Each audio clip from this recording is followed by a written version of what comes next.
Assalamualaikum warahmatullahi wabarakatuh. Waalaikumsalam warahmatullahi wabarakatuh. Terima kasih buat bapak-bapak juga ibu yang berkenan hadir pada pagi hari ini. Semoga kita diberi kelimpahan, rezeki, barokah serta kesehatan. Amin ya Allah. Pada pagi hari ini saya akan mencoba memberikan atau mengadakan salah satu program ACMS, yaitu Agriculture Monitoring System, yang mengambil tema ngobrol dan aspirasi, yaitu kendali, sikapi, dan amankan sasaran. Kendali, sikapi, dan amankan sasaran dapat diwujudkan melalui langkah taktis sistematis, memantau situasi atau kendali, menganalisis serta merespon perubahan secara tepat, dan melindungi aset atau tujuan utama Anda dari risiko, yaitu mengamankan sasaran. Pendekatan strategis yang bisa kita terapkan meliputi yang pertama, kendali atau kontrol situasi. Pertahankan pengawasan penuh, baik melalui manajemen risiko perusahaan atau penggunaan sistem pemantauan terpusat untuk operasional dan keamanan. Yang kedua, sikapi, yaitu evaluasi serta responnya. Analisis data secara real time untuk mengambil keputusan taktis, meminimalkan dampak negatif, dan beradaptasi dengan cepat. Yang ketiga, amankan sasaran, yaitu implementasikan langkah mitigasi spesifik seperti pembatasan akses, enkripsi data, atau pengamanan fisik untuk memastikan target Anda tercapai tanpa kompromi. Command Center memainkan peran kunci dalam mendukung krisis manajemen di berbagai organisasi, termasuk perbankan, pemerintahan, serta perusahaan. Dengan kemampuan untuk memantau, menganalisis, dan mengkoordinasikan respon secara real time, Command Center menjadi pusat kendali yang efektif untuk mengelola krisis. Berikut adalah peran utamanya. Pertama, pusat pemantauan real time berfungsi sebagai titik pusat untuk memantau situasi secara langsung dengan data dari berbagai sumber, seperti laporan media, sensor teknologi, atau feedback pelanggan. Command Center dapat mendeteksi tanda-tanda awal krisis seperti gangguan layanan atau ancaman keamanan. Kedua, koordinasi tindakan respon. Dalam situasi krisis, waktu respon sangat krusial. Command Center memungkinkan koordinasi yang cepat antara berbagai departemen dan pemangku kepentingan.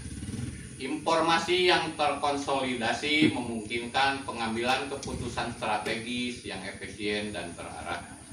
Yang ketiga, manajemen informasi krisis. Salah satu fungsi utama Command Center adalah mengumpulkan, memverifikasi, dan menganalisis informasi selama krisis berlangsung.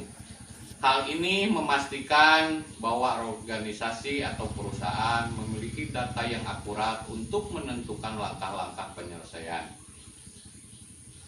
Yang selanjutnya, komunikasi terpusat. Dalam situasi darurat, komunikasi yang jelas dan terpusat sangat penting. Command Center berperan sebagai penghubung utama antara tim internal, pemimpin organisasi, media, dan publik untuk memastikan pesan yang konsisten dan transparan. Selanjutnya, deteksi dan mitigasi ancaman keamanan. Command Center dilengkapi dengan teknologi canggih untuk mendeteksi ancaman keamanan seperti serangan cyber atau potensi sabotase. Dengan respon proaktif, risiko yang lebih besar dapat dicegah sebelum terjadi eskalasi.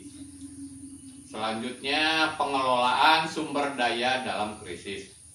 Command Center memungkinkan alokasi sumber daya yang optimal selama krisis, seperti tim operasional, perangkat teknologi, serta anggaran darurat. Dengan pengelolaan yang baik, organisasi dapat meminimalkan dampak krisis.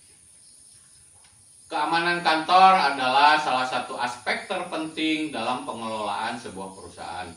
Dengan meningkatnya ancaman keamanan dan kebutuhan untuk melindungi informasi serta aset berharga, penting bagi setiap pemilik bisnis atau suatu perusahaan untuk memastikan bahwa sistem keamanan kantor berfungsi secara efektif.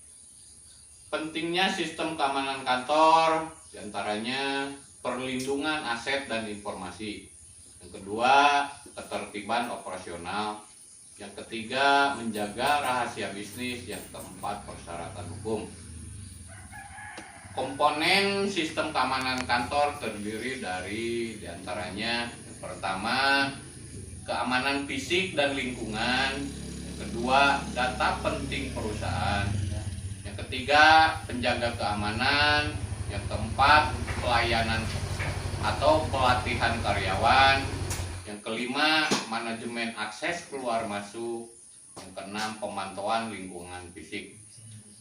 Dari semua yang saya paparkan barusan, saya akan mencoba ada beberapa tips untuk menjaga keamanan kantor. Di antaranya, yang pertama, bentuk tim security yang kompeten. Yang kedua, beri password pada semua komputer kantor. Yang ketiga, lakukan pelatihan penanggulangan bencana. Yang keempat, batasi akses dan memastikan titik masuk yang aman. Yang kelima, gunakan akses kontrol sistem. Yang keenam, apabila diperlukan, kita memasang kamera CCTV di area-area yang penting atau krusial. Demikian yang bisa saya sampaikan.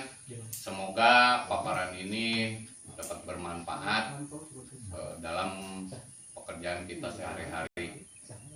Saya tutup dengan billahi taufiq wal hidayah. Wassalamualaikum warahmatullahi wabarakatuh. Waalaikumsalam warahmatullahi wabarakatuh.